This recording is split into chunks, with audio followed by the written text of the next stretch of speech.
আকাশবাণী আগরতলা। স্থানীয় সংবাদ পড়ছি লক্ষণ কুমার ঘটক। এখনকার বিশেষ খবর হলো উচ্চশিক্ষামন্ত্রী কিশোর বর্মন রাজ্যের উচ্চশিক্ষায় ডিজিটাল মাধ্যমের উপর গুরুত্ব আরোপ করেছেন। পিএম সূর্যকর মুফত বিজলি যোজনার সুবিধা পেয়েছে 50 লক্ষেরও বেশি পরিবার। বায়ো এনার্জি স্কিম গোবর্ধনের প্রত্যেক শ্রোতা বন্ধুদের কাছে আমাদের অনুরোধ থাকবে, আপনারা যদি আমাদের ইউটিউব চ্যানেলকে এখনও সাবস্ক্রাইব না করে থাকেন এখনই সাবস্ক্রাইব করুন, কারণ কেন আমরা আপনাদের জন্য নিয়ে আসছি প্রত্যেক দিনের আকাশবাণী আগরতলা বাংলা সংবাদ, এবং সেই সংবাদটি পাওয়ার জন্য আপনারা এখনই আমাদের ইউটিউব চ্যানেলকে সাবস্ক্রাইব করুন। অনুমোদন দিল কেন্দ্রীয় মন্ত্রিসভা। হর ঘর তিরঙ্গা অভিযানের অংশ হিসেবে চলছে ভারতের জাতীয় পতাকা কুইজ 2026। বিএসএফ আয়োজিত স্পন্দন লিগের ফাইনালে আগামীকাল মুখোমুখি গোমতী উত্তর জেলা।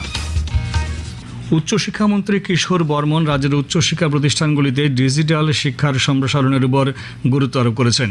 আজ এমবিবি বিশ্ববিদ্যালয়ে রাজ্যের উচ্চশিক্ষা প্রতিষ্ঠানগুলির শিক্ষা পরিকাঠামো নিয়ে এক পর্যালোচনা সভায় তিনি বলেন, উচ্চশিক্ষা প্রতিষ্ঠানগুলির পরিকাঠামোর উন্নয়ন, সময়োপযোগী শিক্ষা ব্যবস্থা গড়ে তোলা, শিক্ষার্থীদের জন্য আরও উন্নত সুযোগ সুবিধার ব্যবস্থা করতে হবে।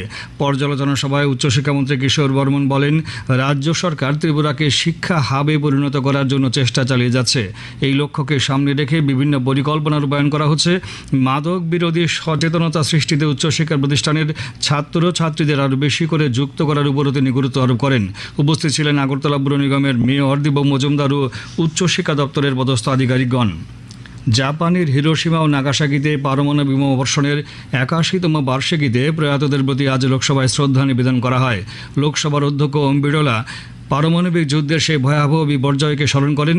বিশ্ব শান্তি, সম্প্রীতি ও পারমাণবিক অস্ত্রমুক্ত বিশ্বের প্রতি ভারতের অঙ্গীকার পুনর্ব্যক্ত করেন। সবাই নিহতদের স্মরণে নীরবতা পালন করা হয়।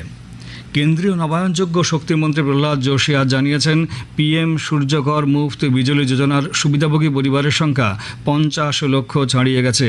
নতুন দিল্লিতে আয়োজিত সিআইআই এর আন্তর্জাতিক শক্তি সম্মেলনে তিনি আজ একথা জানান। মন্ত্রী উল্লেখ করেন, বর্তমানে 19 লক্ষ পরিবার কোনো বিদ্যুৎ বিল ছাড়াই বিদ্যুৎ পরিষেবা পাচ্ছে। এই প্রকল্পের আওতায় 12 লক্ষেরও বেশি পরিবার তাদের উদ্বৃত্ত বিদ্যুৎ বিক্রি করে 421 কোটি টাকা আয় করেছে। কেন্দ্রীয় মন্ত্রিসভা আজ 23,731 কোটি টাকার জাতীয় national circular bio energy scheme গোবর্ধনের অনুমোদন করেছে। কেন্দ্রীয় তথ্য সম্প্রচার মন্ত্রী অশ্বিনী বৈষ্ণব জানান, এই প্রকল্পে 1,50,000 কর্মসংস্থানের সৃষ্টি হবে। ভারতের পরিচ্ছন্ন শক্তির যাত্রাপথে গোবর্ধন একটি অত্যন্ত গুরুত্বপূর্ণ মাইলফলক। এই প্রকল্পের লক্ষ্য দেশে প্রচুর পরিমাণে থাকা কৃষি বর্জ্য, গবাদি পশুর গোবর, চিনি কলের বর্জ্য, পৌর এলাকার জৈব বর্জ্য এবং অন্যান্য জৈব সম্পদকে পরিচ্ছন্ন জ্বালানি, জৈব সার, গ্রামীণ আয় এবং জাতীয় অর্থনৈতিক সম্পদে রূপান্তরিত করা। প্রকল্পটি চলতি অর্থবর্ষ থেকে 2035-36 সাল পর্যন্ত বাস্তবায়িত হবে। টিএসআর নবম বাহিনীর উদ্যোগে আজ জোলাইবাড়ি ব্লকের সাঁচিরাম বাড়ির নির্ভীক মিত্রনগরে রক্তদান শিবির অনুষ্ঠিত হয়। শিবিরে বাহিনীর 41 জন আধিকারিক ও জওয়ান স্বেচ্ছায় রক্তদান করেন। শিবিরের সূচনা করেন টিএসআরের মহাপরিদর্শক ক্যাডি মারাক। সিপাহীজলা জেলাভিত্তিক গুরু পূর্ণিমা উৎসব আজ বিশ্রামগঞ্জের শচীন দেববর্মা স্মৃতি কলাক্ষেত্রে অনুষ্ঠিত হয়। উদ্বোধন করেন সিপাহীজলা জেলা পরিষদের সভানেত্রী সুপ্রিয়া দাস দত্ত। উপস্থিত ছিলেন শচীন দেববর্মা স্মৃতি পুরস্কারপ্রাপ্ত চংটেং বাদক সূর্যকুমার দেববর্মা। এ খবর শুনছেন আকাশবাণী আগরতলা কেন্দ্র থেকে। আকাশবাণী সংবাদের আপডেট পেতে লগ ইন করুন www.newsonair.com এবং নিউজ অন এয়ার অ্যাপে। ফলো করুন সোশ্যাল মিডিয়ায় ফেসবুক ও X handle All India Radio news এবং Instagram page AIR news alerts. দেখুন official YouTube channel news on air. এছাড়াও আকাশবাণী আগরতলার সংবাদ আপডেট পেতে দেখুন এক্স হ্যান্ডেলে আকাশবাণী নিউজ আগরতলা, ফেসবুকে এআইআর নিউজ আগরতলা এবং ইউটিউবে আকাশবাণী নিউজ আগরতলা।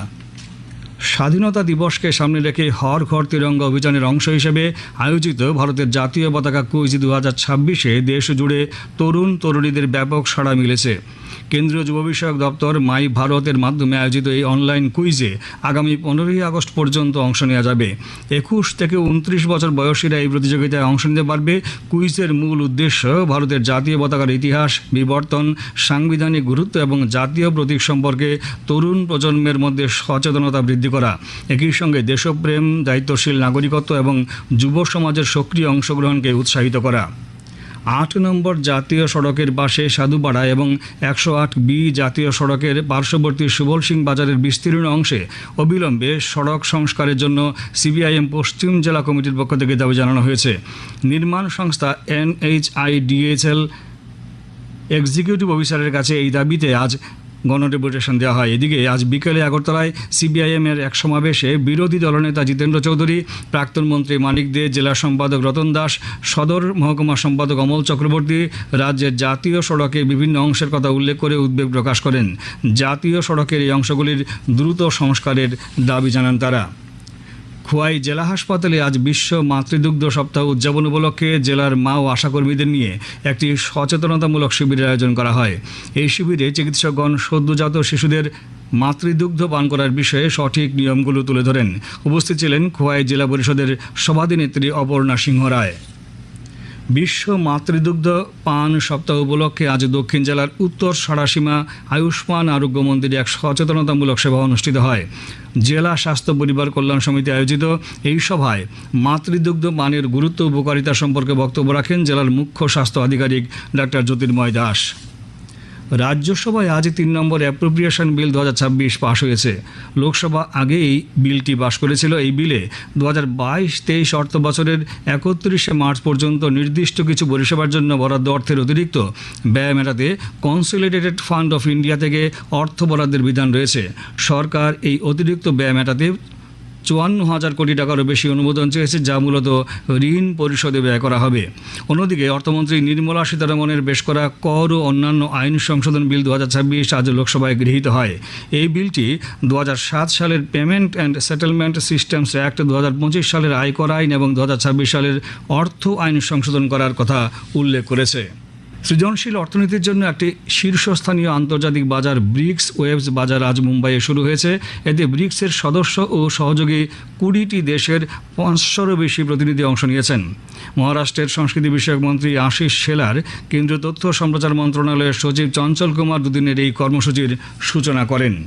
আগামী ২৪ ঘন্টায় সিপাহীজলা, গোমতী, খোয়াই, ঊনকোটি ও দক্ষিণ জেলায় ভারী বৃষ্টিপাতের সতর্কতা জারি করেছে আবহাওয়া দপ্তর।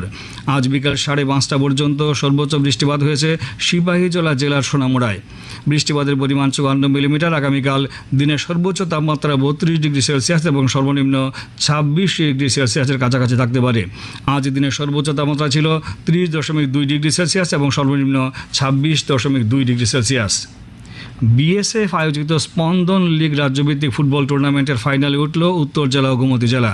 আজ বিলোনিয়ার বিকেআই মাঠে প্রথম সেমিফাইনাল ম্যাচে গোমতী জেলা ২-০ গোলে পশ্চিম জেলাকে এবং দ্বিতীয় সেমিফাইনালে উত্তর জেলা ৪-১ গোলে সিপাহীজলা জেলাকে পরাজিত করে।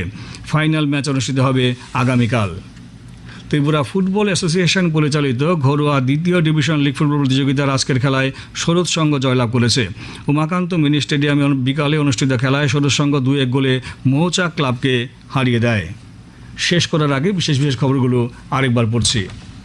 উচ্চশিক্ষামন্ত্রী কিশোর বর্মন রাজ্যের উচ্চশিক্ষায় ডিজিটাল মাধ্যমের উপর গুরুত্ব আরোপ করেছেন।